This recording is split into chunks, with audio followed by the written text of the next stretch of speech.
Hello friends, it's Vanda here. Welcome back to my YouTube channel. I hope you all doing great. So today we are going to discuss about GTI program. इसके बारे में मैंने पहले भी आपसे discuss किया हुआ है कि ये प्रोग्राम क्या है और इसकी क्या रिक्वायरमेंट्स है।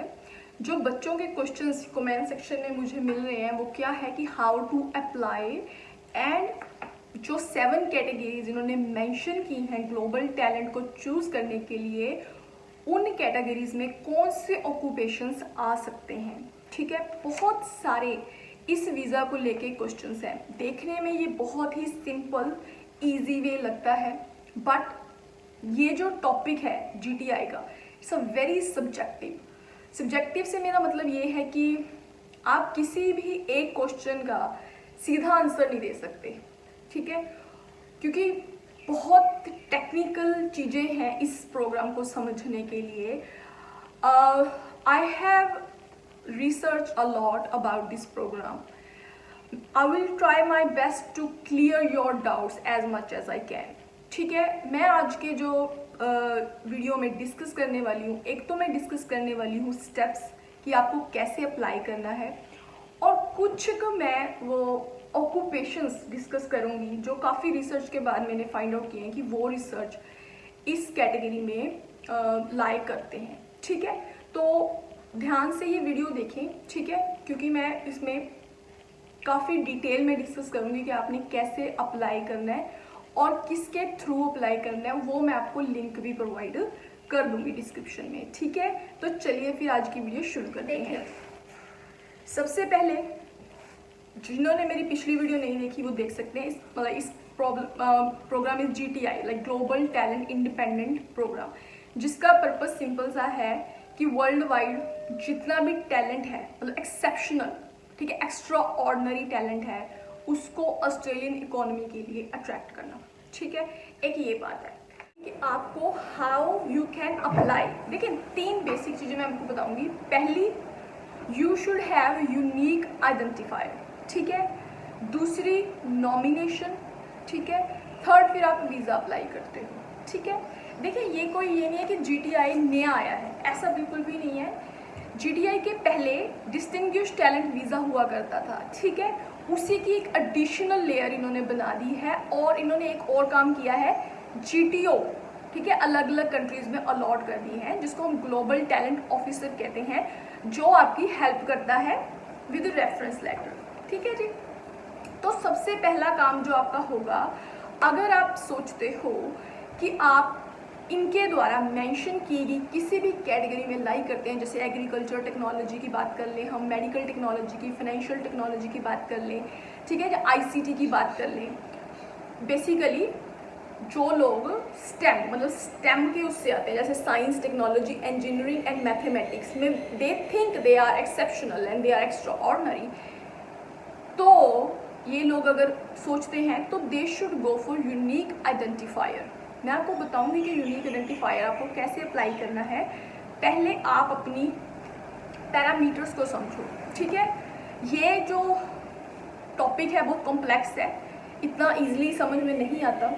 देखिए, ये एक्स्ट्रा ऑर्डिनरी किसको कह रहे हैं? ये एक्स्ट्रा ऑर्डिनरी उसको कह रहे हैं जिसने हाईएस्ट डिग्री ली हुई है, जो अपनी फील्ड में काफ़ी टाइम से काम कर रहा है। इसके अलावा ये क्या चेक कर रहे हैं कि उस बंदे ने मान लो कोई जर्नल्स वगैरह लिखे हैं जो इंटरनेशनली रिकॉग्नाइज्ड हैं, या उसको कुछ अवार्ड्स मिले हुए हैं, या कुछ उसने अपनी फील्ड में एक्सेप्शनली वर्क किया है जो कि वर्ल्ड वाइड रिकॉग्नाइज्ड है, या फिर वो ऐसी कंपनी में ही काम कर रहा है जो इंटरनेशनल रिनाउंड कंपनी है। ठीक है, तो ये इनके कुछ क्राइटेरिया हैं to select candidates on the basis of their talents. एक तो ये बात होगी, ठीक है, कि उन्होंने एक्सेप्शनली कुछ किया है, ये कैंडिडेट्स अप्लाई कर सकते हैं। फिर कई लोग पूछते हैं कि हमें अपनी स्किल असेस कराने की ज़रूरत है कि नहीं, तो इसका आंसर है नो, आपको अपनी स्किल असेस कराने की ज़रूरत नहीं है। और फिर इंग्लिश की रिक्वायरमेंट भी कुछ नहीं है। ठीक है, तो ये 2 चीज़ें आप ध्यान में रखें कि स्किल असेसमेंट भी नहीं चाहिए और इंग्लिश रिक्वायरमेंट भी नहीं चाहिए।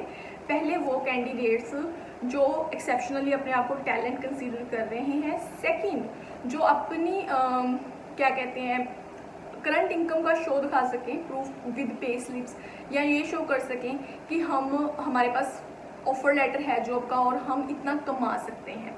अब थ्रेश होल्ड 149,000 से कितना हो गया, 153,000 के लगभग हो गया है। ये जो नया अपडेट है ये 1 जुलाई 2020 में है। जो पहली थ्रेश होल्ड था वो लास्ट ईयर का था। ठीक हो गया। तो ये एक बेसिक सी बात है। एक तो ये कैंडिडेट्स अप्लाई कर सकते हैं। सेकंड, ठीक है, आप ध्यान से सुनिए, सेकंड कौन से कैंडिडेट अप्लाई कर सकते हैं, जो रिसेंटली मास्टर्स या ऑनर्स की हुई है उन्होंने, या फिर पीएचडी होल्डर्स हैं, या पीएचडी अभी नहीं किया, लास्ट सेमेस्टर में रहता है, अभी थीसिस भी सबमिट करवाने हैं, तो वो लोग भी अप्लाई कर सकते हैं। एक वो जो काम कर रहे हैं अपनी फील्ड में या एक्सेप्शनली टैलेंटेड है, या फिर जो रीसेंट ग्रेजुएट्स हैं। ठीक है, तो ये दो कैटेगरीज हैं, ये दो लोग अप्लाई कर सकते हैं। ठीक हो गया। फिर इन्होंने 1000 सीट्स एक कोटा रखा है स्टूडेंट कोहोर्ट के लिए। स्टूडेंट कोहोर्ट आप समझ लो थोड़ा सा। स्टूडेंट कोहोर्ट वो है जैसे मतलब यूनिवर्सिटी ने हमें कुछ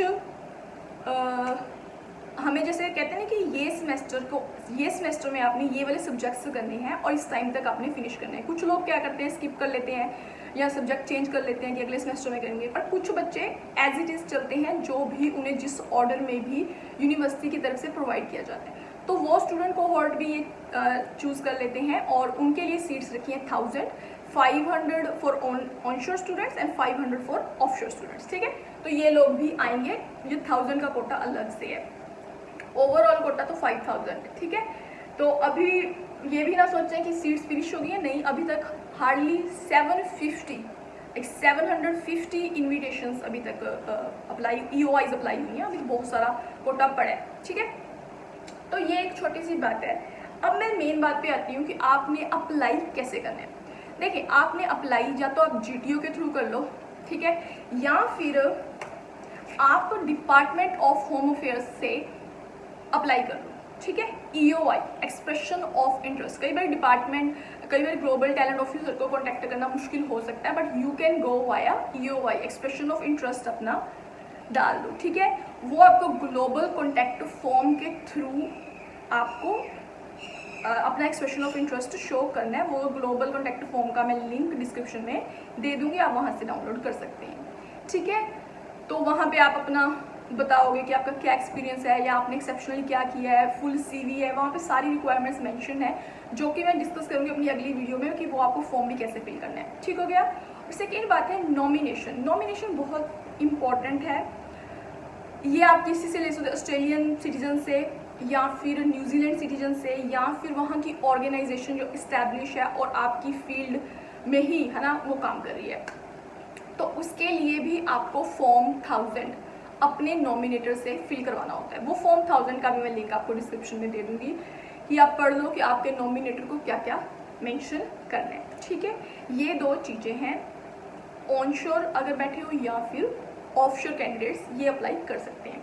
थर्ड फिर वही आता है, अगर आपको यूनिक आइडेंटिफायर मिल गया, आपको नॉमिनेशन भी मिल गया, तो थर्ड आता है वीज़ा। फिर आप डिस्टिंग्विश टैलेंट वीज़ा ही अप्लाई करते हो when you get a unique identifier number. तो 3 चीज़ें हैं जो आपको मेनली याद रखनी है ये प्रोग्राम में अप्लाई करने के लिए। ठीक है, बेसिकली मैं आपको बता दूं, इट इज़ अ सबसेट, मतलब ये जो ग्लोबल टैलेंट इंडिपेंडेंट वीज़ा ये सबसेट है, ये 189 वीज़ा जो चल रहा है, ठीक है, उसका ही आगे पार्ट है, स्किल इंडिपेंडेंट वीज़ा का ही आगे पार्ट है।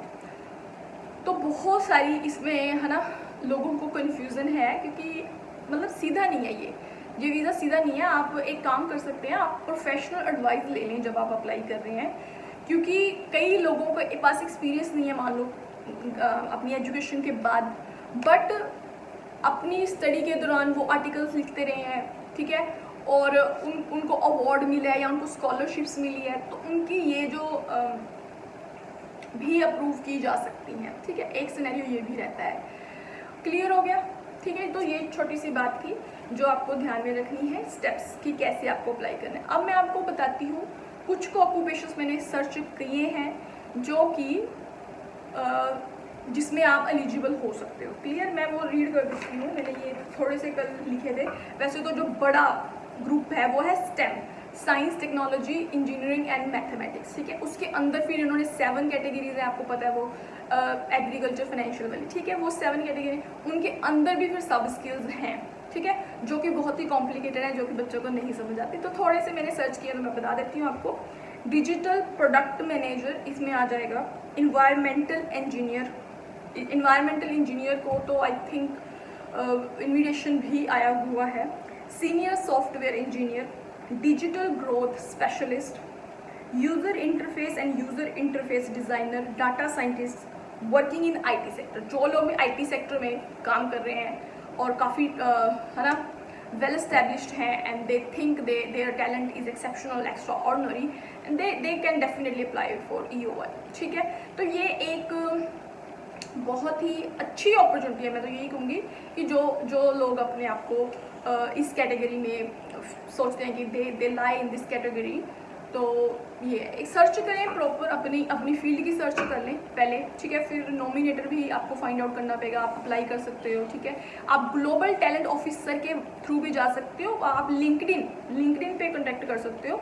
आपका हो सकता है कि 30 मिनट्स का इंटरव्यू भी कंडक्ट करवाया जाए। ठीक है, तो एक ये भी वे है कि आप वंस आप ले लेते हो रेफरेंस, वो रेफरेंस असेसमेंट इसी बेसिस पे होगी बस कि आप एक अच्छा सा CV वगैरह बना के देंगे, रिज्यूमे बना के देंगे, वो आपको सारा कुछ ना कॉन्टैक्ट फॉर्म में मिल जाएगा, ग्लोबल कॉन्टैक्ट फॉर्म में। ठीक है, अब मैं इतनी डिटेल में बताऊंगी तो वीडियो बहुत लंबी हो जाएगी and you will get bored. तो इसी तरह से इस जो प्रोग्राम में जो मेरी रिसर्च अभी ख़त्म नहीं होती, ये चलती रहेगी, बिकॉज ये एरिया कोई स्मॉल नहीं है, इट्स वेरी वास्ट और इसमें बहुत चीज़ें हैं समझने की।